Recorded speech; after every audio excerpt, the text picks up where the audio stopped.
नमस्कार, मैं निशा शर्मा और 41 जिले 41 खबरों में आप सभी का स्वागत करती हूँ। खबरों की ओर रुख करेंगे, लेकिन उससे पहले एक नजर इस वक्त की हेडलाइंस पर डालेंगे। किसानों के लिए बेहद फायदेमंद साबित हो रही है भजनलाल सरकार की फार्म पॉन्ड योजना। जैविक खेती को मिल रहा बढ़ावा। भजनलाल सरकार ने कृषि यंत्रों पर अनुदान की नई गाइडलाइन की जारी। 30 जून तक कर सकते हैं ऑनलाइन आवेदन। शिक्षा मंत्री श्री मदन दिलावर ने मोहल्ला बैठकों में जाना आमजन का हाल और मौके पर ही करवाया परेशानियों का समाधान। प्रदेश के सीमावर्ती जिलों में ऑपरेशन शील्ड के तहत किया गया मॉक ड्रिल का आयोजन। नागरिक सुरक्षा को मिलेगी मजबूती। चलिए अब खबरों पर विस्तार से चर्चा करते हैं। रामगंज मंडी के सुकेत में शिक्षा व पंचायती राज मंत्री श्री मदन दिलावर ने 10 मोहल्लों में बैठकें कर लोगों से मुलाकात की और उनकी परेशानियां सुनी। एक मोहल्ले में अवैध बिजली कनेक्शन की शिकायत पर उन्होंने मौके पर पहुंचकर कार्रवाई के निर्देश दिए। बिजली चोरी में शामिल व्यक्ति के खिलाफ FIR दर्ज कर बकाया राशि वसूलने के लिए भी कहा। उन्होंने पुराने स्कूल भवन का निरीक्षण कर उसे अतिक्रमण मुक्त कर आंगनबाड़ी शुरू करने के भी आदेश दिए। साथ ही रास्ते में मिले अतिक्रमण को हटाने के निर्देश दिए और मौके पर ही JCB बुलाकर रास्ता भी खाली करवाया। राजस्थान सरकार के कृषि विभाग ने 2025-26 के लिए कृषि यंत्रों पर अनुदान की नई गाइडलाइन जारी की है। अब एक जनाधार नंबर पर 3 साल में सिर्फ एक ही यंत्र पर अनुदान मिलेगा। किसान 30 जून तक ऑनलाइन आवेदन कर सकते हैं, लेकिन मृदा स्वास्थ्य कार्ड होना जरूरी है। अधूरी जानकारी या दस्तावेज होने पर आवेदन रद्द हो जाएगा। अगर 45 दिन में यंत्र नहीं खरीदा गया तो भी आवेदन निरस्त होगा। इसके साथ ही केंद्र सरकार ने खरीफ 2025 के लिए फसलों का न्यूनतम समर्थन मूल्य भी बढ़ा दिया है, जिससे किसानों को राहत मिलेगी। जयपुर जिले में भूजल स्तर कम होने से परेशान किसानों के लिए सरकार की फार्म पॉन्ड योजना बहुत फायदेमंद साबित हो रही है। इस योजना के तहत किसान बारिश के पानी को इकट्ठा कर और इसका इस्तेमाल खेती में कर सकते हैं। इससे जैविक खेती को बढ़ावा मिलता है और किसानों की आमदनी भी बढ़ती है। सरकार 2025-26 में भी किसानों को खेतों में तलाई बनाने के लिए अनुदान दे रही है। इसके लिए किसान के नाम कम से कम 3 हेक्टेयर जमीन होनी चाहिए। जोबनेर के सहायक कृषि निदेशक डॉक्टर सुरेश यादव ने बताया कि इस योजना के लिए ऑनलाइन आवेदन शुरू हो गए हैं। किसान ई-मित्र या फिर राज किसान साथी पोर्टल पर आवेदन कर सकते हैं। कृषि विभाग की एक बहुत ही महत्वपूर्ण योजना है, क्योंकि राजस्थान में पानी की कमी है। अतः बरसात के जल को इकट्ठा करके उसको खेती के काम में लेने के लिए फार्म पॉन्ड बनाया जा रहा है। इसमें लघु, सीमांत, अनुसूचित जाति, अनुसूचित जनजाति कृषकों को इकाई लागत का 90% या अधिकतम 1,35,000 रुपए एवं सामान्य किसान को लागत का 80% या अधिकतम 1,20,000 रुपए का अनुदान दिया जा रहा है। किसान के 0.3 हेक्टेयर भूमि का एक जगह होना आवश्यक है। किसान इसका लाभ लेने के लिए राज किसान पोर्टल पर आवश्यक दस्तावेज जैसे जनाधार, जमाबंदी जो कि 6 महीने से पुरानी नहीं हो एवं संबंधित खसरे का नक्शा के साथ आवेदन कर सकते हैं। ये गत 5 वर्षों से मैंने ये फार्म पॉन्ड बनाया था।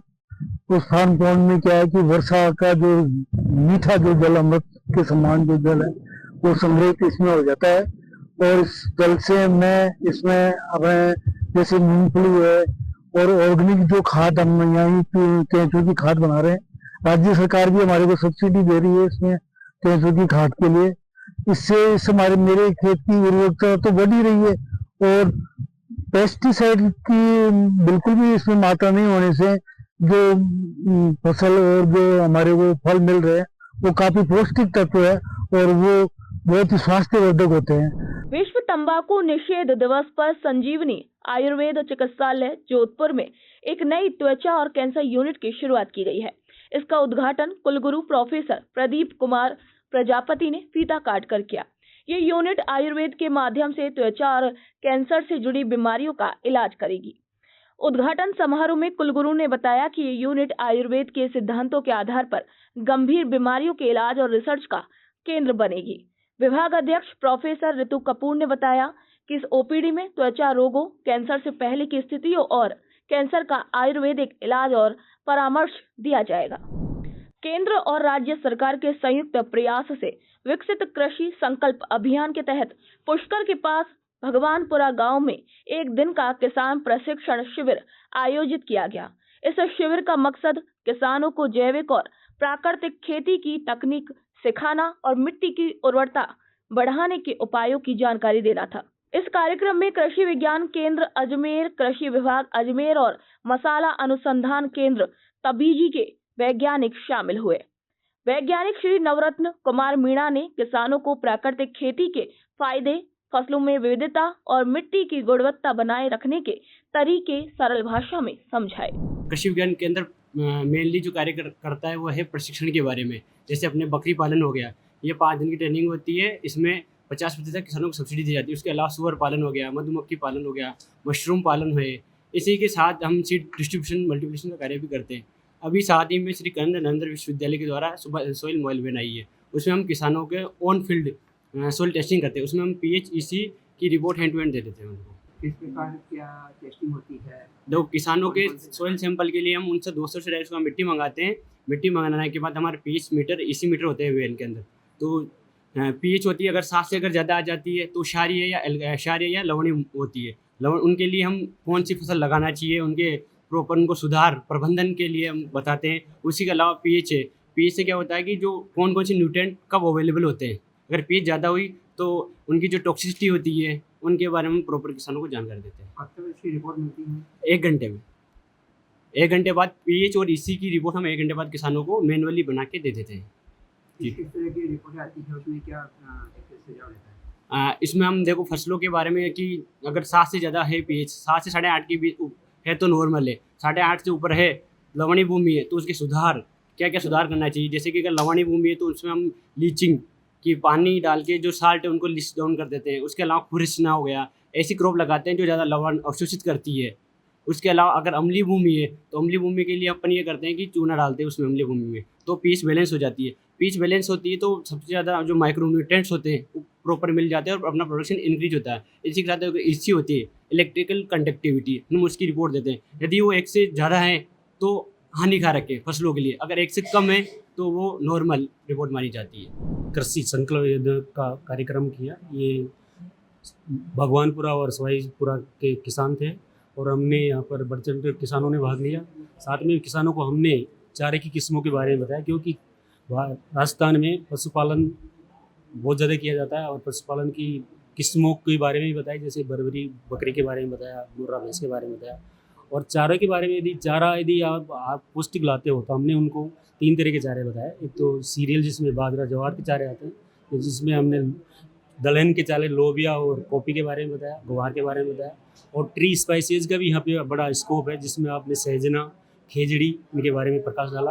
और साथ साथ में हमने नेपियन ग्रास और सूडान ग्रास के बारे में जानकारी दी और किसान इसको लगा रहे हैं और इस पर बढ़ चढ़ कर जानकारी ली और वो लगाने के लिए और भी तत्पर रहेंगे। भारत सरकार के द्वारा चलित ये विकसित कृषि संकल्प अभियान के तहत आज हम भगवानपुरा और ये सवाईपुरा दोनों गांव की हमने एक संयुक्त बैठक यहाँ पे की है, जिसमें कृषि विज्ञान केंद्र अजमेर, कृषि विभाग अजमेर और हमारे दूसरे एटीसी के और राष्ट्रीय बीज मसाला अनुसंधान के सारे कृषि वैज्ञानिक हम लोग यहाँ पर आए।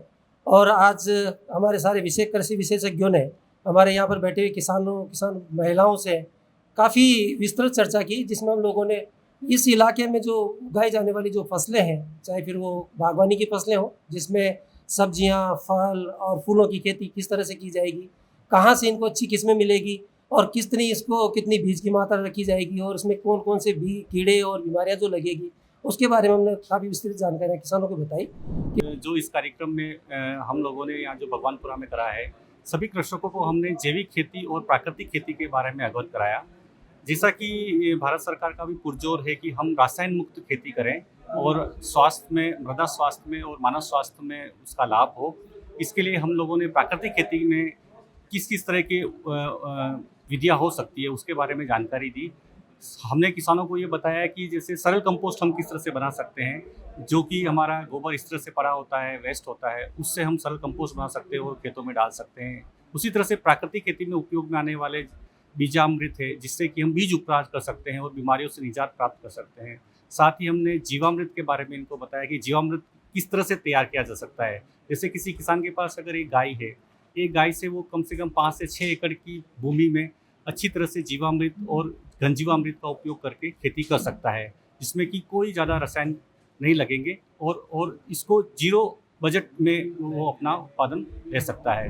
भारत सरकार के कृषि मंत्रालय और भारतीय कृषि अनुसंधान परिषद के निर्देश पर कोटपुतली, बहरोड और खैरथल, तिजारा जिलों में किसान जागरूकता अभियान चलाया गया। बानसूर, बहरोड और मुंडावर ब्लॉक के 9 गांवों में ये कार्यक्रम हुआ, जिसमें करीब 2000 किसानों ने भाग लिया। किसानों को उन्नत खेती, फसल बीमा, मृदा स्वास्थ्य कार्ड, जल संरक्षण और अन्य योजनाओं की जानकारी दी गई। वैज्ञानिकों ने लैब टू लैंड योजना की जानकारी दी और नई तकनीकों को अपनाने के लिए भी प्रेरित किया।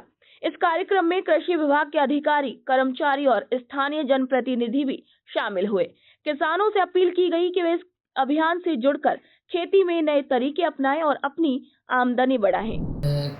जो भारत सरकार की जो महती योजना है, खरीफ विकसित कृषि संकल्प अभियान 2025, जो कि भारत सरकार के और भारतीय कृषि अनुसंधान परिषद के सहयोग से दिनांक 29 मई से लेकर के 12 जून तक पूरे देश भर में 731 कृषि विज्ञान केंद्रों, भारतीय कृषि अनुसंधान परिषद के विभिन्न संस्थान, राज्य सरकारों के कृषि विभाग, पशुपालन विभाग और आदि सारे विभागों के साथ में सहयोग लेकर के, जिसको कि कृषि विज्ञान केंद्रों के द्वारा लीड किया जा रहा है।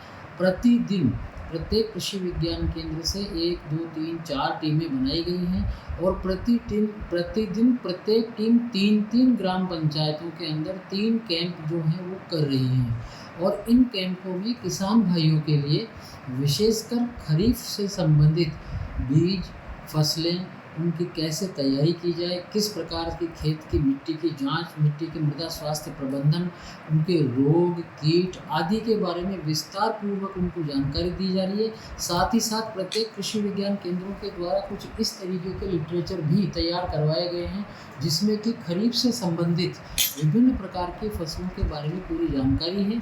और ये सारे के सारे लिटरेचर सभी किसान भाइयों को वितरित करके और उनके पैदावार बढ़ाने के लिए प्रयास जो हैं इस कैंप के द्वारा, अभियान के द्वारा माननीय कृषि मंत्री श्री शिवराज सिंह जी चौहान और हमारे देश के सम्माननीय प्रधानमंत्री श्रीमान नरेंद्र मोदी जी की जो ये पहल है, ये निश्चित रूप से आने वाले समय में देश की खेती को विकास की ओर लेकर के जाएगी। पंचायत श्यामपुरा में किसान सम्मेलन के विकसित कृषि संकल्प अभियान हुआ, जिसमें हमारे गांव के पंचायत के बहुत से किसानों ने भाग लिया और यहाँ कृषि अधिकारियों द्वारा बताया गया, जिसमें हमने सबसे पहले एक नोट किया कि कृषि अधिकारियों ने बताया कि यहाँ DAP का इस्तेमाल किसान गलत तरीके से कर रहा है और इसका इस्तेमाल बिजाई से पहले होना चाहिए और बिजाई से 2 इंच नीचे इसका इस्तेमाल बिजाई के रूप में करना चाहिए।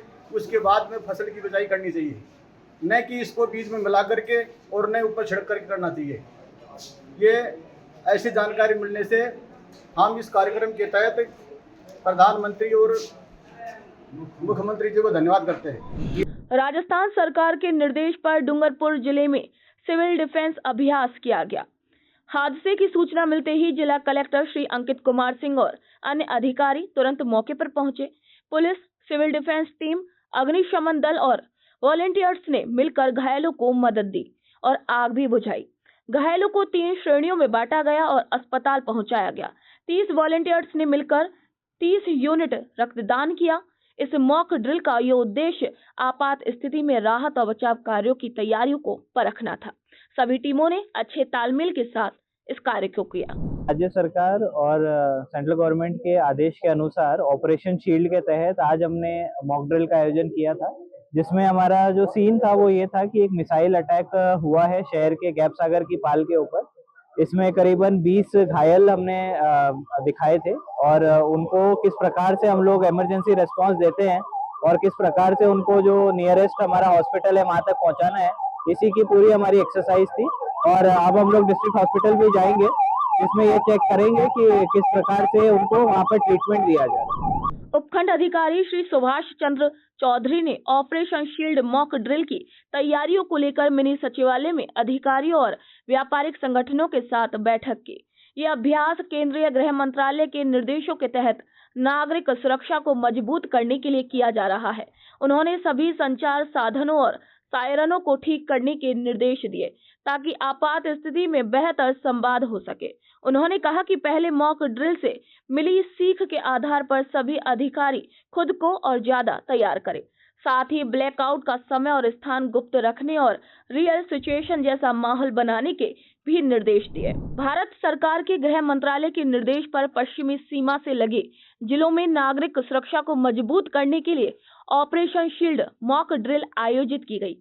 दीग जिला मुख्यालय के तहसील कार्यालय में ये अभ्यास शाम 6 बजे से 6:30 बजे तक हुआ।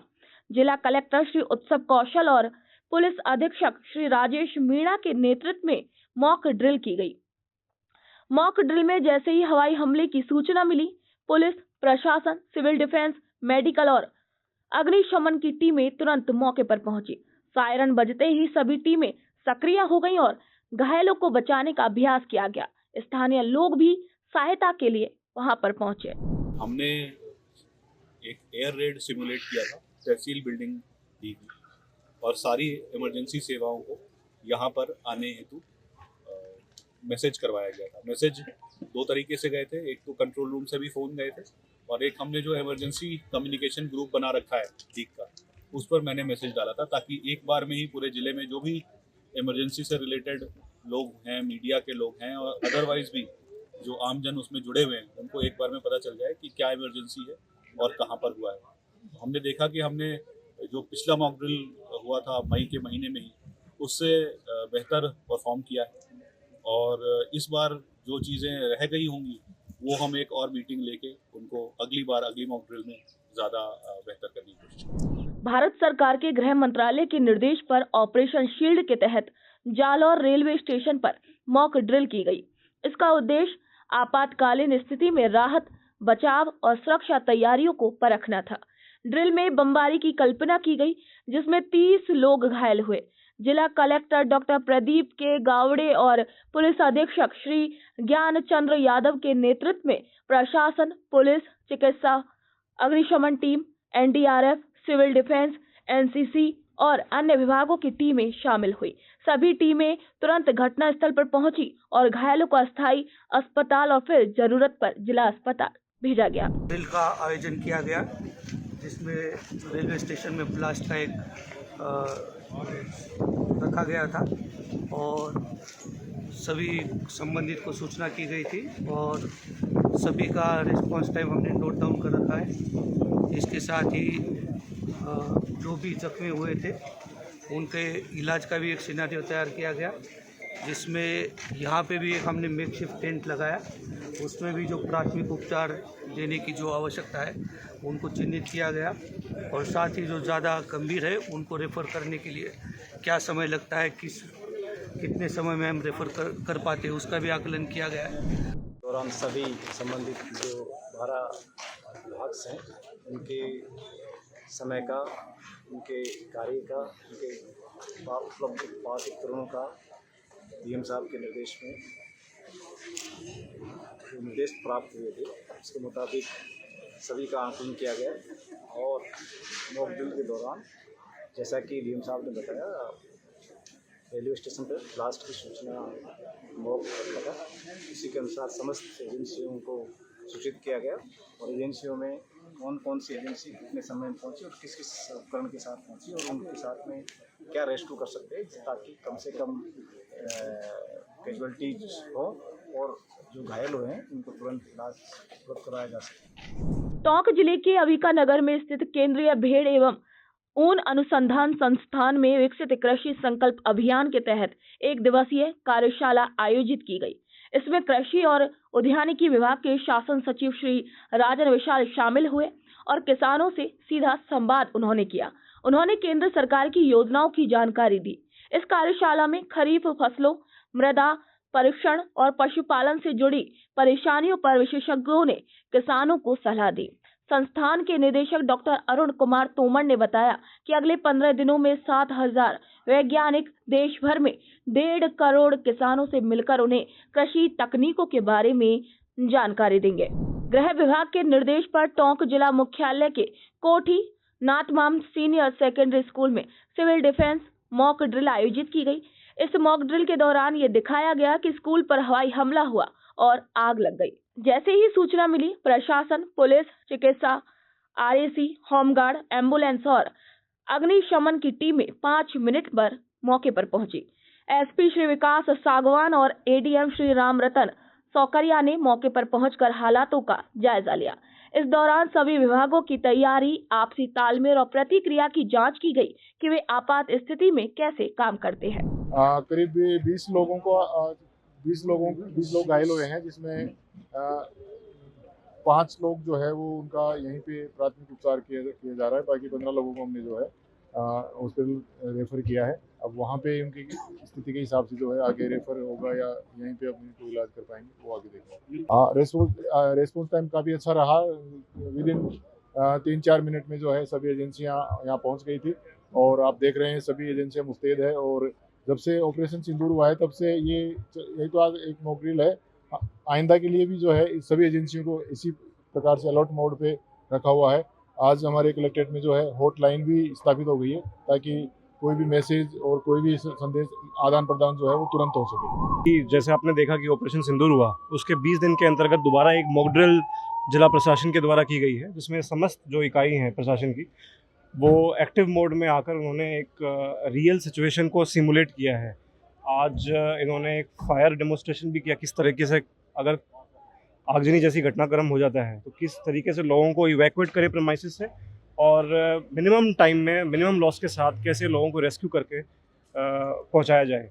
पिछली एक्सरसाइज और इस एक्सरसाइज में हमारे कुछ सुधार हमने देखे, बाकी हम इसको डिस्कस भी करेंगे। जिस तरीके से इस बार रूट है वो क्लियर रखा गया, प्रयास किया गया कि लोग जो हैं उनको डिफाइंड ड्यूटीज़ हैं सबकी, सिविल डिफेंस है उसकी स्पेसिफिक ड्यूटीज़ हैं, स्काउट्स एंड गाइड्स किस तरीके से हमारी मदद करते हैं उनको उपयोग में लिया गया। पुलिस के जवानों के द्वारा भी जो रास्ता था वो क्लियर किया गया, प्रेमाइस में बाकी लोग एक्स्ट्रा ना आए वो सुनिश्चित किया गया।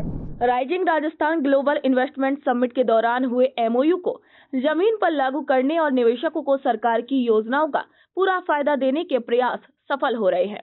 इससे प्रदेश में उद्यमिता के क्षेत्र में नए अवसर बन रहे हैं। इसका अच्छा असर मार्बल और सीमेंट उद्योग के लिए मशहूर चित्तौड़गढ़ में भी दिख रहा है। चित्तौड़गढ़ में उद्यमियों को राज्य सरकार की नई नीतियों और योजनाओं की जानकारी देने के लिए जिला स्तर पर निवेशक जागरूकता कार्यशाला आयोजित की गई। राज्य सरकार के द्वारा राइजिंग राजस्थान इन्वेस्टमेंट समिट किया गया और उसमें निवेशकों के जो प्रोजेक्ट हैं वो कैसे शीघ्र धरातल पे उतरे और उनको इंसेंटिव देने के लिए कई सारी योजनाएं, कई सारी जो पॉलिसीज है गवर्नमेंट ने लॉन्च की है। और उन पॉलिसीज के बारे में जो हमारे स्टेक होल्डर्स हैं, जो इंडस्ट्रियल एसोसिएशन है, एंटरप्रेन्योर्स हैं, इन्वेस्टर्स हैं, उनको बताने के लिए आज एक कार्यशाला आयोजित की गई है और उससे निश्चित रूप से उद्यमियों को बहुत लाभ होगा। सब योजनाओं का जो क्रांतिकारी योजनाएं हैं, इन सब योजनाओं का लाभ ले पाएंगे और समय पर उनको गवर्नमेंट बेनिफिट्स मिल सके, इसलिए ये कार्यशाला आयोजित की। आज इस कार्यशाला में 250 से ज़्यादा एंटरप्रेन्योर्स ने भाग लिया है, जिसमें प्रोफेशनल्स भी थे, इंडस्ट्रियल एसोसिएशन थे, जिन्होंने राइजिंग राजस्थान में इन्वेस्टमेंट किया है, वो निवेशक थे और इंडिविजुअल एंटरप्रेन्योर्स थे। और ख़ास तौर पर आज हमारे ज़िले का जो 1 डिस्ट्रिक्ट 1 प्रोडक्ट है, ग्रेनाइट मार्बल प्रोडक्ट्स, तो ग्रेनाइट मार्बल प्रोडक्ट के बहुत सारे उद्यमी आज उपस्थित थे। सरकार ने कई सारी योजनाएं लॉन्च की है और कई योजनाएं तो पहली बार लॉन्च की है, जैसे राजस्थान निर्यात प्रोत्साहन नीति।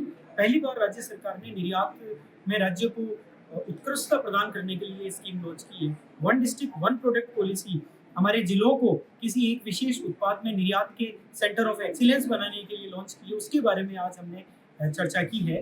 राज्य सरकार की जो स्कीम है रिप्स 2024, उसमें जो भी बेनिफिट्स गवर्नमेंट ने दिए हैं वो सभी उद्योगपतियों को लाभ देंगे और उनको उनका पूरा फायदा मिलेगा। और जो लॉजिस्टिक स्कीम आई है उसका भी बेनिफिट मिलेगा, एक्सपोर्ट इंपोर्ट की जो स्कीम है उसका भी बेनिफिट मिलेगा। 12 जुलाई के अंत में वर्ल्ड नो टोबैको डे के मौके पर राजकीय महाविद्यालय में नई किरण तंबाकू निषेध प्रकोष्ठ की ओर से एक मेगा शपथ कार्यक्रम आयोजित किया गया।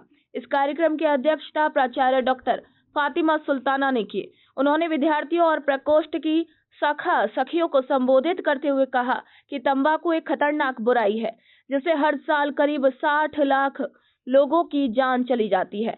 डॉक्टर सुल्ताना ने सभी से तंबाकू और इससे बने उत्पादों को छोड़ने और दूसरों को भी इसके लिए जागरूक करने की अपील की ताकि ये बुराई समाज से पूरी तरीके से खत्म हो सके। राजस्थान राज्य भारत स्काउट एवं गाइड स्थानीय संघ अटरू की ओर से 31 मई 2025 को विश्व नशा मुक्ति दिवस पर अटरू के हाट बाजार में आम लोगों को नशा न करने की शपथ दिलाई गई। संघ के कोषाध्यक्ष श्री राम प्रसाद सेन ने बताया कि जिला ट्रेनिंग कमिश्नर श्री राजेंद्र कुमार शर्मा ने लोगों को तंबाकू, बीड़ी, सिगरेट, गुटखा और अन्य नशे से दूर रहने और दूसरों को भी इसके लिए जागरूक करने की सभी से अपील की। बारां जिले में ऑपरेशन शील्ड के तहत एक मॉक ड्रिल आयोजित की गई ताकि आपातकालीन हालात से निपटने की तैयारियों को परखा जा सके। यह अभ्यास कवाई स्थित पावर प्लांट में किया गया, जहां एयर स्ट्राइक की सूचना मिलते ही प्रशासन, पुलिस और राहत टीमों को तुरंत अलर्ट किया गया। घायल लोगों को प्राथमिक इलाज के बाद अटरू अस्पताल भेजा गया, जहां उनका इलाज किया गया। बारां जिले की छबड़ा विधानसभा के कोटड़ा पार गांव में कृषि विकसित संकल्प अभियान के तहत एक कार्यक्रम आयोजित किया गया। इसमें संयुक्त निदेशक श्री धनराज मीणा, कृषि विज्ञान केंद्र अंता के प्रभारी डॉक्टर DK सिंह और कृषि अधिकारी श्री सुरेश कुमार मालव ने किसानों को सरकार की योजनाओं की जानकारी दी। किसानों को मृदा स्वास्थ्य कार्ड, प्राकृतिक और जैविक खेती को बढ़ावा देने, बीज उपचार, गर्मी में गहरी जुताई और समय पर बुवाई जैसी बातें समझाई गई। इस कैंप में करीब 200 किसानों ने भाग लिया और नई कृषि तकनीकों के बारे में जानकारी भी प्राप्त की। हिंडोली उपखंड के गुड़ाबांध पर प्रशासन ने गेट खोलने की मॉक ड्रिल की। सुबह 11 बजे गुड़ाबांध के स्पिलवे गेट खोलने से पहले अलोद गांव में सायरन बजाया गया। 1 घंटे बाद गेट खोलकर मॉक ड्रिल की प्रक्रिया पूरी की गई। इस दौरान जल संसाधन विभाग के अधिशासी अभियंता श्री रोहित बघेरा, बसोली थाना अधिकारी श्री नरेश कुमार सहित कई अधिकारी मौजूद रहे। अधिकारियों ने गुड़ाबांध की सुरक्षा व्यवस्था का निरीक्षण किया और गेट खोलने में इस्तेमाल होने वाले स्कोडा सिस्टम की जानकारी ली, साथ ही जरूरी दिशा निर्देश भी दिए। हिंडोली पुलिस ने कस्बे के बाजार में पैदल मार्च निकाला। इस दौरान SP श्री राजेंद्र मीणा, DSP श्री अजित मेघवंशी और SHO श्री सहदेव मीणा भी साथ थे। SP सीधे बूंदी से हिंडोली थाने पहुंचे, जहां पुलिस जवानों ने उन्हें गार्ड ऑफ ऑनर दिया। इसके बाद SP पुलिस टीम के साथ बाजार में पैदल मार्च पर निकले। मार्च के दौरान SP ने दुकानदारों से बातचीत की और कहा कि जल्द ही मुख्य चौराहों पर CCTV कैमरे लगाए जाएंगे और पुलिस गश्त भी बढ़ाई जाएगी ताकि चोरी और नकबजनी की घटनाएं रोकी जा सके। ऑपरेशन शील्ड के तहत बालोतरा जिले के रिको औद्योगिक क्षेत्र में मॉक ड्रिल की गई। इसमें ये दिखाया गया कि बम गिरने से आग लग गई है और भारी नुकसान हो गया है। जैसे ही प्रशासन को सूचना दी गई, तुरंत सायरन बजने लगे और अलर्ट जारी कर दिया गया। औद्योगिक क्षेत्र की एक कपड़ा फैक्ट्री में आग लगने की स्थिति भी बनाई गई। आग बुझाने के लिए करीब 6 अग्निशमन टीम मौके पर पहुंची और काम शुरू किया। साथ ही घायलों को अस्पताल पहुंचाने के लिए एम्बुलेंस की कतार भी नजर आई। इस ड्रिल का मकसद आपात स्थिति में तैयारियों को परखना था। जो मॉक ड्रिल है ये केंद्र सरकार, राज्य सरकार के दिशा निर्देशों के अनुरूप की गई है। इसका मेन जो मकसद है वो यही है कि अगर कोई घटना घटित होती है, प्रिय घटना घटित होती है, तो जो अलग अलग विभाग हैं वो कितना जल्दी रिस्पांस दे करके घटनास्थल पर पहुंचते हैं और जो भी इंजर्ड लोग हैं उनको कितना जल्दी हॉस्पिटल लेकर के जाते हैं। अगर आगजनी की कोई घटना होती है तो उसको कितना जल्दी बुझा पाते हैं और जो सामान्य जो जनजीवन है उसको वापस पटरी पर कितना जल्दी लाया जा सकता है। तो आज जो विभिन्न विभाग हैं, जो हमारा नगर परिषद है, जो हमारा CTP ट्रस्ट है, जो हमारा इंडस्ट्रीज एरिया है, जो मेडिकल, जो स्वास्थ्य विभाग है, पुलिस है, बाकी अन्य विभाग भी, सिविल डिफेंस इत्यादि सभी ने इसमें पार्टिसिपेट किया है। जैसा कि पिछली बार भी जो मॉक ड्रिल का आयोजन किया गया था उसमें जो कमियां पाई गई उन पे काम किया गया और आज के जो मॉक ड्रिल में पिछली बार की तरह जो समय था वो पहले से नहीं बताया गया। तो इसमें जो वास्तविक स्थिति की जो हमारी सुरक्षा व्यवस्था है उसका आकलन करने के लिए पूर्व से समय नहीं बताया गया। तो इस समय जो हमने अभी मॉक ड्रिल का आयोजन करवाया है उसमें जो रिस्पॉन्स टाइम रहा है, सभी विभागों की पहुंचने की जो कार्रवाई रही है उसको नोट किया जाएगा और उसके संबंध में अगर कोई और कमी अगर पाई जाती है तो आगामी जो अगर कोई स्थिति उत्पन्न होती है या आगामी जो मॉक ड्रिल्स हैं उसमें सुधार किया जाएगा। धौलपुर शहर के पुरानी जनाना क्षेत्र में जिला प्रशासन ने मॉक ड्रिल आयोजित की। इसका मकसद आपदा की स्थिति में तैयारियों को परखना था। इस अभ्यास में जिले के लगभग सभी विभागों ने हिस्सा लिया। स्वास्थ्य विभाग के अधिकारी और अन्य कर्मचारी समय पर पहुंचे और अपने अपने काम संभाले। मॉक ड्रिल के दौरान ये देखा गया कि आपातकाल की स्थिति में राहत और बचाव कैसे किया जाएगा, भीड़ को कैसे संभालेंगे और घायलों को प्राथमिक इलाज कैसे मिलेगा, ट्रैफिक व्यवस्था कैसी होगी और जरूरी संसाधन कितनी जल्दी उपलब्ध हो सकते हैं। मॉक ड्रिल के दौरान इन सभी पहलुओं की समीक्षा की गई। पुराना अस्पताल MCH में ऑपरेशन शील्ड के तहत मॉक ड्रिल किया गया। सबसे पहले अपने शहर में जो इंस्टॉल्ड नए सायरन्स को हमने बजाया, जिसकी वजह से शहर में जितने भी लोग हैं सबको ये जो बॉम्ब ब्लास्ट की सूचना मिली और उसके तुरंत बाद सभी लोग, सभी civil defence, ambulance, fire department, police department और रेवेन्यू डिपार्टमेंट सभी टाइम पे यहाँ पहुँचे। इवन NCC के वॉलंटियर्स भी यहाँ थे और पुराने मॉक ड्रिल में जो कमियां रह गई उसको देखते हुए इस बार इम्प्रोवाइज किया है और साथ ही अभी भी जो भी कमियां रही है उसको हमने नोट डाउन किया है। आगे भी इसको सुधारते रहेंगे और देश को, अपने राज्य को और अपने ज़िले को सुरक्षित रखने के लिए सभी काम। तो पूरे ऑपरेशन के अंदर कितने लोगों को रेस्क्यू किया गया? ऑलमोस्ट 50 से ज़्यादा थे और इस बार हमें 20 के डायरेक्शन थे और साथ ही कुछ जो फंसे हुए लोगों को निकालने का भी था, तो दोनों हमने किया है। और बेसिकली कितने किए हैं उससे ज़्यादा जो है कैसे किए, कितने टाइम पे किए हैं और क्या हमारे पास साधन पिछले टाइम पे कमी रही है और इसको कितना हमने इम्प्रूव किया वो हम देख रहे हैं, ताकि आने वाले समय में हम सारे व्यवस्था ढंग से रख सकें। करौली के राजकीय महाविद्यालय में शनिवार को ऑपरेशन शील्ड के तहत एक मॉक ड्रिल की गई। इसमें यह अभ्यास किया गया कि अगर हवाई हमला हो जाए तो आपदा की स्थिति में कैसे संभाला जाएगा। इस मॉक ड्रिल का मकसद ये परखना था कि ऐसी आपात स्थिति में अलग अलग विभाग कितनी जल्दी और मिलकर काम कर सकते हैं। आज मॉक ड्रिल ब्लैकआउट दोनों की पुलिसकर्मी मॉक ड्रिल हमने गवर्नमेंट PG कॉलेज करौली में करी है, जिसमें लगभग 20 लोगों का इवैक्यूएशन करवाया गया। Civil defence, home guard, medical team, police, समस्त विभागों से कोऑर्डिनेशन करके सबका रिस्पॉन्स टाइम चेक किया गया और इंटर डिपार्टमेंटल कोऑर्डिनेशन में कोई कमी ना आए।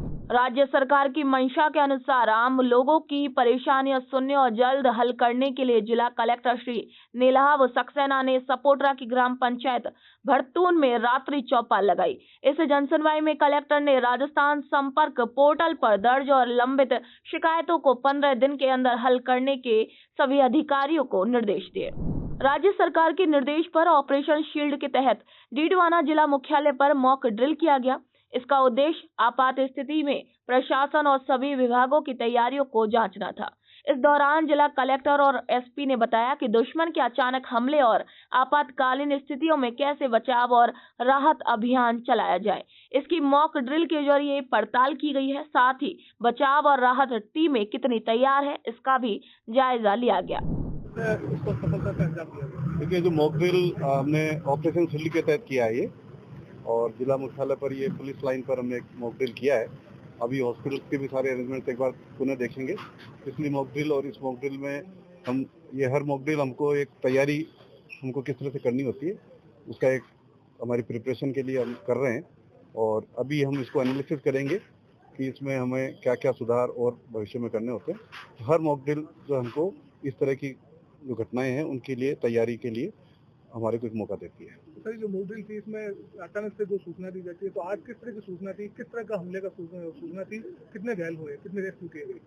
अभी देखिए डिटेल्स अभी हम ले रहे हैं सारी चीज़ें। अभी हॉस्पिटल पे जाकर के हम लोग एक बार देखते हैं कि वहाँ पर हमारी क्या तैयारी है हमारी, उसकी समीक्षा करेंगे। और ये जो सूचना थी वो पुलिस लाइन पर ब्लास्ट की सूचना थी कि पुलिस लाइन में ब्लास्ट हुआ है और उसमें कुछ कैजुअलिटीज या कुछ जो है घायल हुए हैं, तो वो सूचना हमारे मॉक ड्रिल में थी। देखिए, आज ये ऑपरेशन शील्ड के तहत ये इमरजेंसी जो हमने आज ये मॉक ड्रिल की है, इसमें इतला मिली थी कि पुलिस लाइन पर वहाँ पे बम ब्लास्ट हुआ है उसमें आग लगी है बिल्डिंग में और कुछ कैजुअलिटीज भी हो सकती है, घायल हुए हैं। इस पर हमारी जो सिविल डिफेंस की टीमें हैं, हॉस्पिटल है, एम्बुलेंस है और हमारा जो जाब्ता है यहाँ मौके पर पहुँचा है और इसमें हमने रेस्क्यू भी किए हैं। कितने लोग घायल हुए हैं अभी हम हॉस्पिटल जाके देखेंगे। इसमें हमारी क्या रेस्पॉन्स टाइम रहा है, क्या हमारी कमियां रही है, इसको भी हम दुरुस्त करेंगे ताकि हर एक इस तरह की एक्सरसाइज से कुछ नई चीजें हमको सीखने को मिले। जिला कलेक्टर श्री पुखराज सेन ने बताया कि गृह मंत्रालय के निर्देश पर जिले में हवाई हमले की स्थिति से निपटने के लिए ब्लैकआउट का अभ्यास किया गया। इस दौरान सायरन बजते ही लोगों ने अपने घर, दुकान, होटल, दफ्तर, वाहन और सड़कों की सभी लाइटें बंद कर दी। किसी भी प्रकार की रोशनी जैसे मोबाइल की फ्लैश लाइट या वाहन की हेडलाइट का इस्तेमाल नहीं किया गया और वाहन सुरक्षित जगह पर खड़े किए गए। कलेक्टर ने लोगों से अपील की कि वे किसी भी तरीके की अफवाह न फैलाएं, सोशल मीडिया पर गलत जानकारी शेयर न करें और घबराए नहीं। बेवजह भीड़ या भगदड़ न करने की भी सलाह दी गई। डीडवाना में मॉक ड्रिल की गई जिसमें पुलिस और प्रशासन की तैयारियां संतोषजनक रहीं। पुलिस लाइन के अन्वेषण भवन में एयर स्ट्राइक की सूचना मिलते ही पुलिस, सिविल डिफेंस, अग्निशमन और चिकित्सा विभाग की टीमें तुरंत मौके पर पहुंची। मॉक ड्रिल के बाद जिला कलेक्टर श्री बालमुकुंद असावा ने सभी टीमों से मिलकर उनकी तत्परता की सराहना की। उन्होंने कहा कि अगर भविष्य में कोई आपात स्थिति आए तो सभी इसी तरीके से सतर्क और जिम्मेदारी से अपना काम करें। देखिए, मॉक ड्रिल आज भारत सरकार के निर्देश अनुसार आज मॉक ड्रिल का आयोजन किया था। पुलिस लाइन में क्योंकि हमारा वाइटल इंस्टीट्यूशन है जहाँ पर हमारे जवान रहते हैं, तो वहाँ पर एक ड्रोन अटैक को हमने आज इंसाइज किया था और ड्रोन अटैक के बाद की जो पोजीशन थी उसमें जितने जवान अंदर फंसे हुए थे, घायल थे, उनको किस प्रकार से हम बाहर निकालें, उसे अकॉर्डिंगली सभी विभागों को सूचित किया गया था और सभी विभाग का पहुँच करके उन्होंने इसको असेस किया और हमने रियल टाइम पे हर विभाग की गतिविधि को भी देखा और साथ में जो घायलों को तत्काल उपचार देने के लिए जहाँ ऑन साइट है उसके पास में ही एक हॉस्पिटल बनाने की आवश्यकता महसूस होती है, तो हमने एक लगभग 30 लोगों के लिए एक अस्थायी हॉस्पिटल का अरेंजमेंट्स यहाँ पे किया था और उसमें जो डॉक्टर्स हैं, नर्सिंग स्टाफ हैं, ऑक्सीजन वगैरह की जो आवश्यकता है उन सभी को आज असेस किया था और फायर के जो इक्विपमेंट्स हैं उसमें जितने ऑक्सीजन की रिक्वायरमेंट है, जितना फायर सूट्स की रिक्वायरमेंट है, वो भी आज असेस किया था।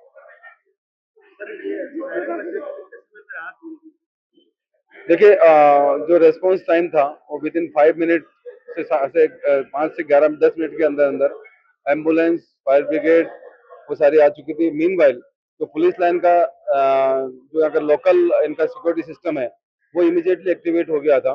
तो पुलिस लाइन का लोकल जाब्ता है, उन्होंने अपने संसाधनों से आग बुझाने का काम किया और मैं समझता हूँ कि लगभग 2 या 3 मिनट के अंदर जो पुलिस लाइन का लोकल जितना हमारा जाब्ता था वो एक्टिवेट हुआ और उसके तत्काल पश्चात सूचना मिलने पर फायर ब्रिगेड, एम्बुलेंस और जितने भी अधिकारी हैं, चाहे वो पुलिस के अधिकारी हैं, additional SP, DYSP, SDM, ADM, Nagar Palika, PHED, PWD, CMHO, PMO, जितने भी अधिकारी हैं जो इससे रिलेवेंट थे, जिनको सूचना मिली, तत्काल यहाँ पहुंचे।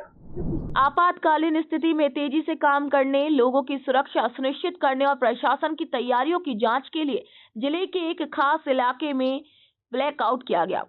इस अभ्यास का मकसद था कि युद्ध जैसी स्थिति में प्रशासन, आपात सेवाएं और सुरक्षा विभाग कितनी जल्दी और सही तरीके से एक साथ काम कर पाते हैं, इसे परखा जाए। इसीलिए चित्तौड़ रोड पर स्थित एक मॉल के आसपास रात 8 बजे से 8:15 तक बिजली बंद रखी गई। इसके बारे में पहले लोगों को सूचित कर दिया गया था और सायरन बजाकर जानकारी भी दी गई। ये ब्लैकआउट केवल उसी इलाके में था, बाकी शहर में बिजली सामान्य रूप से चलती रही। भजनलाल सरकार हर परीक्षा को साफ सुथरे और निष्पक्ष तरीके से कराने के लिए काम कर रही है। इसी वजह से वर्धमान महावीर खुला विश्वविद्यालय कोटा की प्री डीएड परीक्षा 2025 रविवार को 2 पारियों में जिले में हुई। जिला प्रशासन ने पूरी तैयारियों के साथ परीक्षा शुरू की। परीक्षा में नकल और नकली छात्र रोकने के लिए कड़ी सुरक्षा भी रखी गई। परीक्षार्थियों को कड़ी जांच के बाद ही अंदर प्रवेश मिला। उन्हें अपने हाथों से कलावा, गले से मंगलसूत्र और धागे उतारने पड़े। वहीं परीक्षार्थियों के माता पिता ने कहा कि इस बार खास निगरानी है, जो कि अच्छा कदम है। इससे परीक्षा साफ सुथरी होगी और युवाओं को भी सही समय पर रोजगार मिलेगा। राजकीय बालिका उच्च माध्यमिक विद्यालय खेतड़ी में समाज सेवा शिविर का समापन समारोह प्रधानाचार्य श्रीमती मंजू सैनी के नेतृत्व में हुआ। इस कार्यक्रम में बच्चों ने फालतू चीजों से उपयोगी सामान बनाना सीखा। प्रधानाचार्य ने बताया कि 15 दिन तक चलने वाले इस ग्रीष्मकालीन शिविर में बच्चों को ये कौशल सिखाए गए और साथ ही योगा भी कराया गया।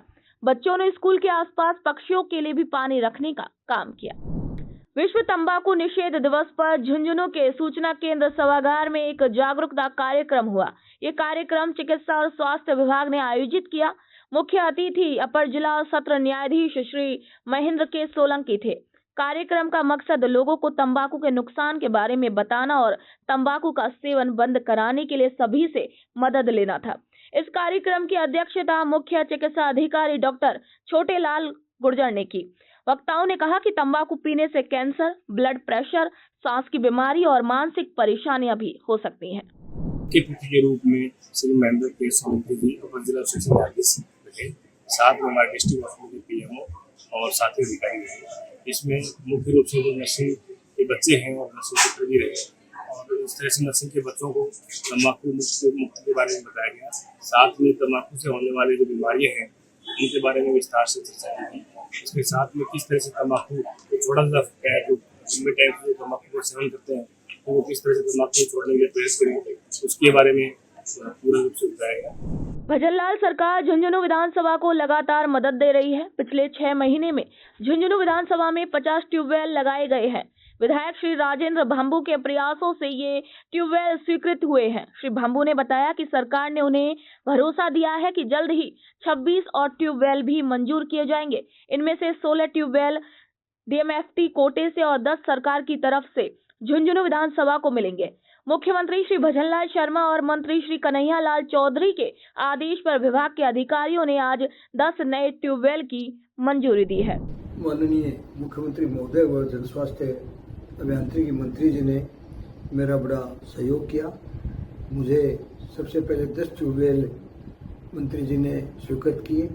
उसके बाद डीएमएफटी में पेयजल से संबंधित ट्यूबवेल व टंकियों सहित 30 काम मंजूर हो गए और आज पिछले दौरे में मैंने माननीय मंत्री महोदय कन्हैयालाल जी से 10 ट्यूबवेल और मांगे थे, जिनकी स्वीकृति आज हमें मिल चुकी है। तो मैं माननीय मुख्यमंत्री जी को और जन स्वास्थ्य अभियांत्रिकी मंत्री जी को बहुत बहुत धन्यवाद और आभार देना चाहूँगा कि उन्होंने झुंझुनू विधानसभा की जो पानी की समस्या है उसको लगभग पूरी तरह से सुन के और हमारा जो स्वीकृतियाँ जारी की है उससे बड़ा झुंझुनू विधानसभा को जनता को राहत मिली है। इसके अलावा अभी मैंने डीएमएफटी में और जन स्वास्थ्य अभियांत्रिकी विभाग से 26 और ट्यूबवेलों की मांग कर रखी है और मुझे आश्वस्त किया गया है सरकार द्वारा कि जल्दी ही आपको ये 26 का ट्यूबवेल और स्वीकृत कर दिए जाएंगे।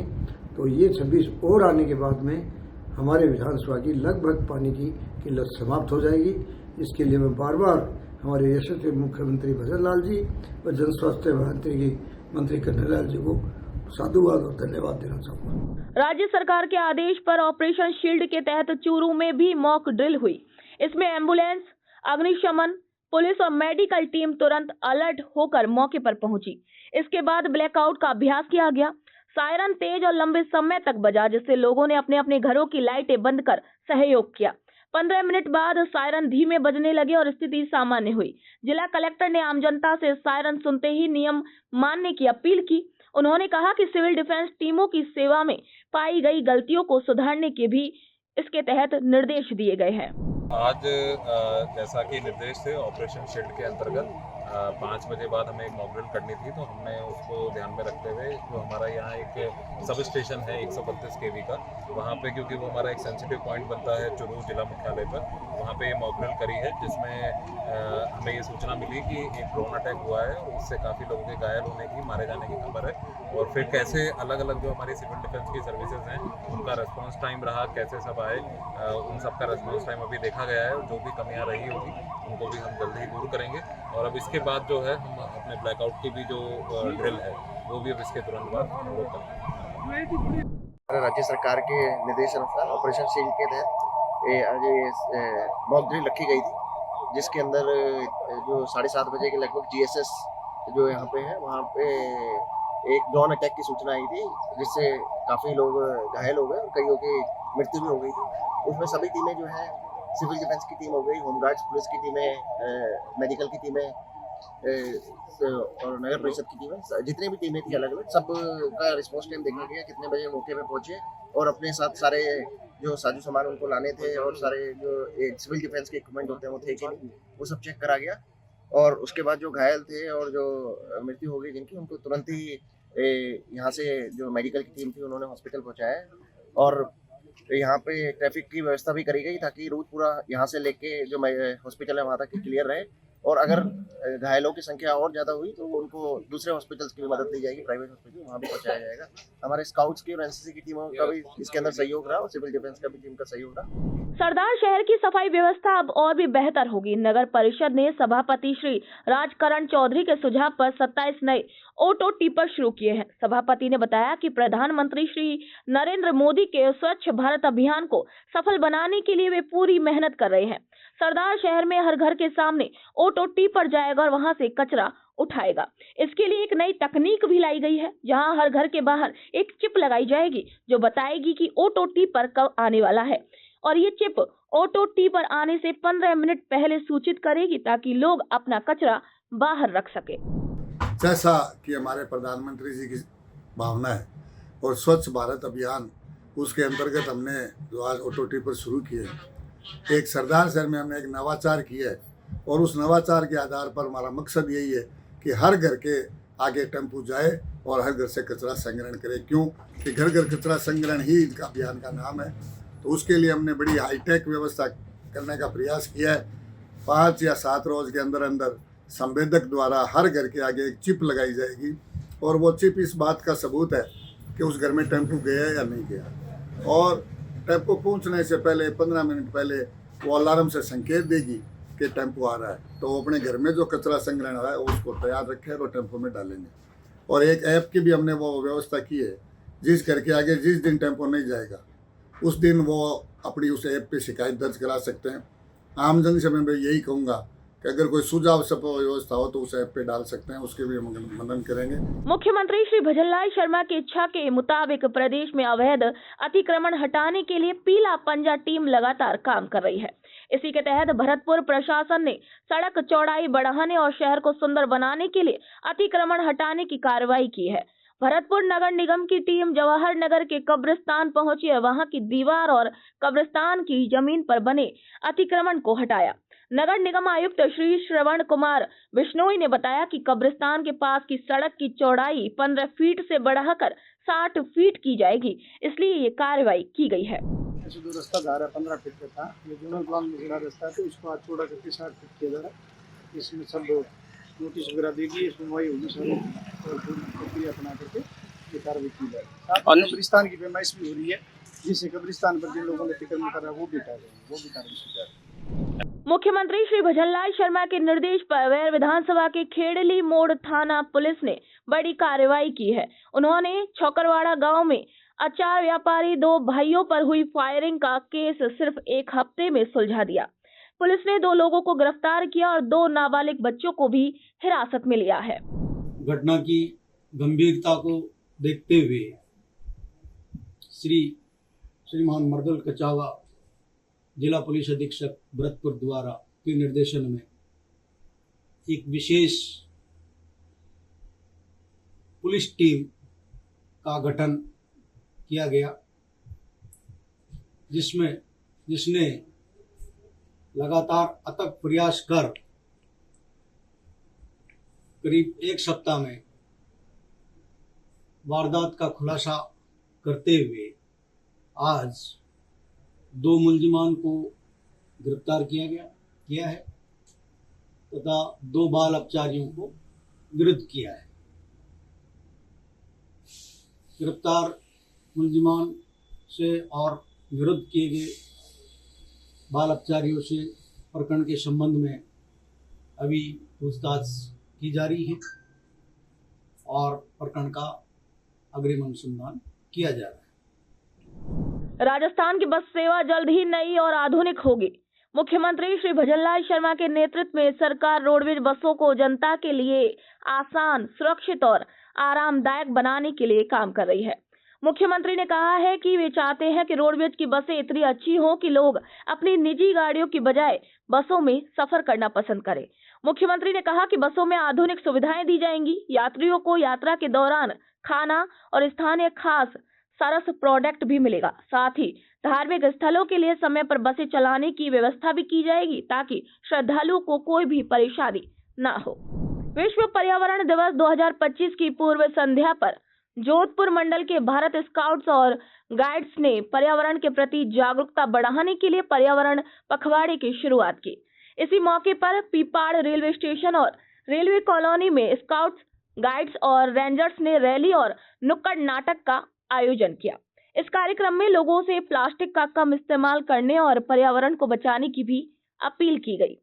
इस नुक्कड़ नाटक के जरिए सफाई, पर्यावरण की सुरक्षा और प्लास्टिक के नुकसान को सरल और असरदार तरीके से बताया गया। इस दौरान सभी ने एक संकल्प लिया, हर व्यक्ति एक पेड़ लगाए ताकि धरती हरी भरी और जीवनदायिनी बनी रहे। छोटे बच्चों की रोगों से लड़ने की ताकत बढ़ाने के लिए डॉक्टर सर्वपल्ली राधाकृष्णन राजस्थान आयुर्वेद विश्वविद्यालय की ओर से लगातार स्वर्ण प्राशन दवा पिलाने का कार्यक्रम चलाया जा रहा है। अब तक लगभग 1 लाख बच्चों को ये दवा दी जा चुकी है। ये दवा नवजात से लेकर 16 साल तक के बच्चों को हर पुष्य नक्षत्र के दिन पिलाई जाती है। स्वर्ण प्राशन एक खास आयुर्वेदिक दवा है जिसे पुराने समय में ऋषि मुनि बच्चों को पिलाया करते थे। ये दवा बच्चों की इम्यूनिटी बढ़ाने के साथ साथ उनका दिमाग तेज करने में भी मदद करती है और कई बीमारियों से भी बचाव करती है। आयुर्वेद विश्वविद्यालय जोधपुर के द्वारा लगातार संचालित हो रहा है। प्रत्येक पुष्य नक्षत्र पर यहाँ पर स्वर्ण प्राशन की दवा जन्म से लेकर के 16 वर्ष तक के बच्चों को लगातार पिलाई जाती है।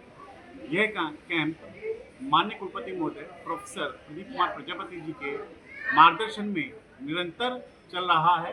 इस कैंप के द्वारा अब तक हम 1 लाख से अधिक बच्चों को स्वर्ण प्राशन की दवा पिला चुके हैं। पश्चिमी राजस्थान में अब पारंपरिक फसलों के साथ किसान बागवानी खेती की ओर भी आगे बढ़ रहे हैं।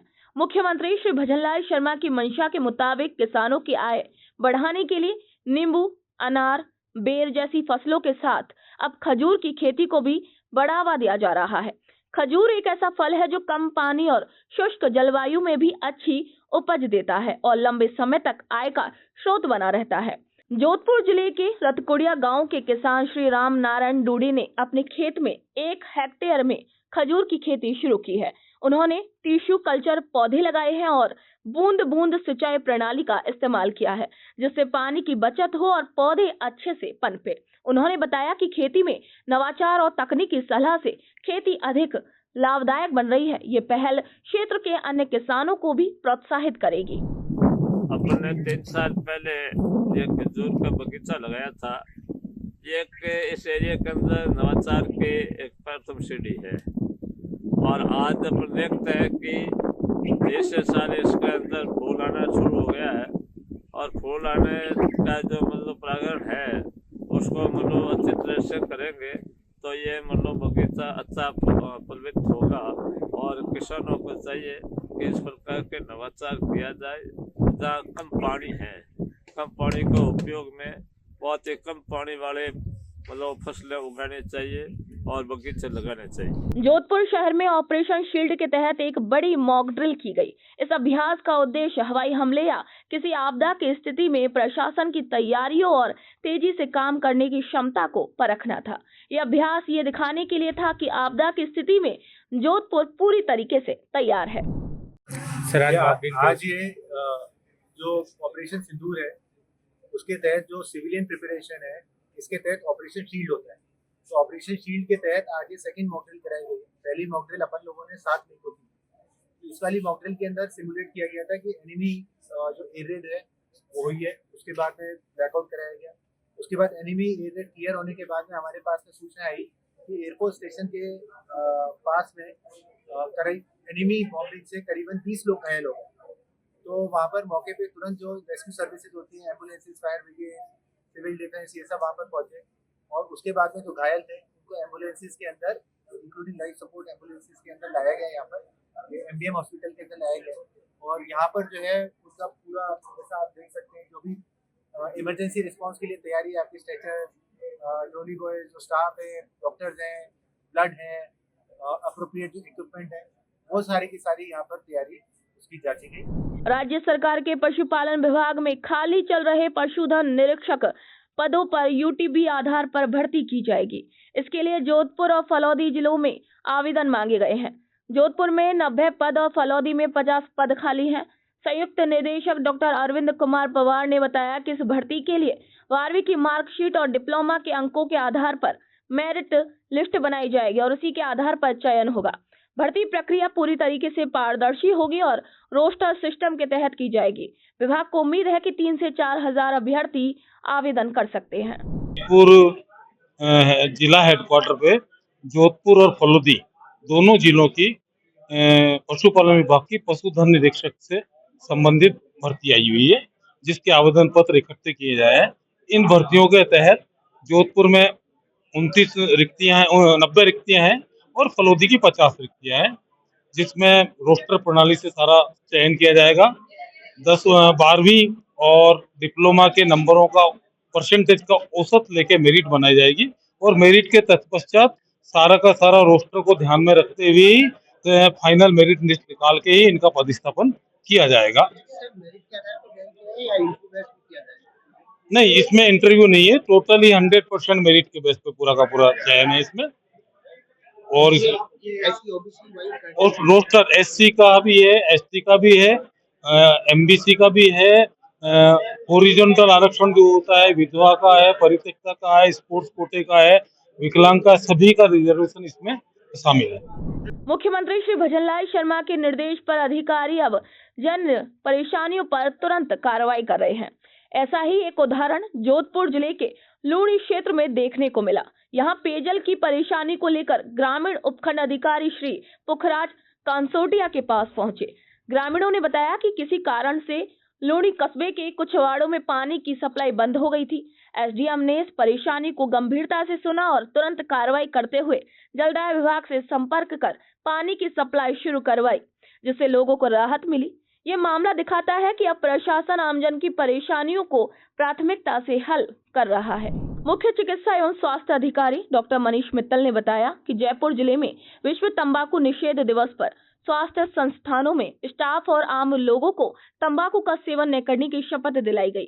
कई लोगों ने ऑनलाइन भी शपथ ली। इसी अवसर पर जागरूकता रैलियां और नारा लेखन प्रतियोगिताएं भी हुई, ताकि लोगों को तंबाकू के नुकसान के बारे में बताया जा सके। साथ ही तंबाकू बेचने वालों पर कोटपा एक्ट के तहत जुर्माने की भी कार्रवाई की गई। उप मुख्य चिकित्सा अधिकारी डॉक्टर सुरेंद्र गोयल ने बताया कि 14 जून तक तंबाकू विरोधी पखवाड़ा चलेगा। इसमें आंगनबाड़ी केंद्रों को तंबाकू मुक्त बनाया जाएगा और उनके आसपास तंबाकू बेचने पर भी रोक रहेगी। सांगानेर विधानसभा के राजकीय महात्मा गांधी विद्यालय कल्याणपुर में समग्र शिक्षा योजना के तहत 12,04,000 रुपए की लागत से नया कंप्यूटर कक्ष बनाया जा रहा है। इस कक्ष के बनने से बच्चों को कंप्यूटर की बेसिक जानकारी आसानी से मिलेगी। छात्र छात्राओं ने बताया कि आज के समय में कंप्यूटर बेहद जरूरी हो गया है। अगर कंप्यूटर की जानकारी अच्छी है तो अपने व्यवसाय को भी बेहतर बना सकते हैं। पहले स्कूल में कंप्यूटर कक्ष नहीं था, इसलिए हमें प्राइवेट कंप्यूटर क्लासेज में जाकर पढ़ना पड़ता था और पैसा भी खर्च करना पड़ता था। अब स्कूल में ही कंप्यूटर कक्ष बनने से हमें कंप्यूटर सीखने में आसानी होगी। भजनलाल जी की सरकार स्कूलों में जो कंप्यूटर कक्ष और प्रौद्योगिकी के कार्य करा रही है, इससे छात्रों को जो प्राइवेट संस्थाओं में जाकर मोटे पैसे देकर कंप्यूटर की शिक्षा प्राप्त करते थे, अब उनको निःशुल्क शिक्षा का लाभ यहाँ मिल रहा है। हमारे रामपुरा रोड के कल्याणपुरा स्कूल में भी यहाँ के विधायक और मुख्यमंत्री भजनलाल जी शर्मा द्वारा कंप्यूटर लैब का जो निर्माण कराया गया है, स्थानीय बच्चों को उसका फायदा मिलेगा। उनकी कंप्यूटर सीखने की जो तमन्ना और इच्छा थी, वो निःशुल्क यहाँ पर उनको सीखने को मिलेगी। कल्याणपुरा सीनियर सेकेंडरी स्कूल, इसमें मुख्यमंत्री जी के द्वारा 12 लाख रुपए की लागत से कंप्यूटर कक्ष का निर्माण हुआ।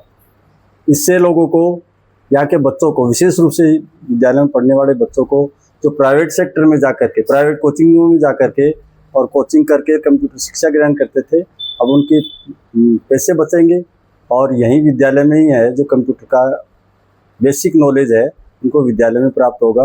41 जिले 41 खबरों में फिलहाल के लिए इतना ही। फिर आप सभी से मुलाकात होगी नई खबर, नई जानकारी के साथ। तब तक के लिए मुझे दीजिए इजाजत। नमस्कार।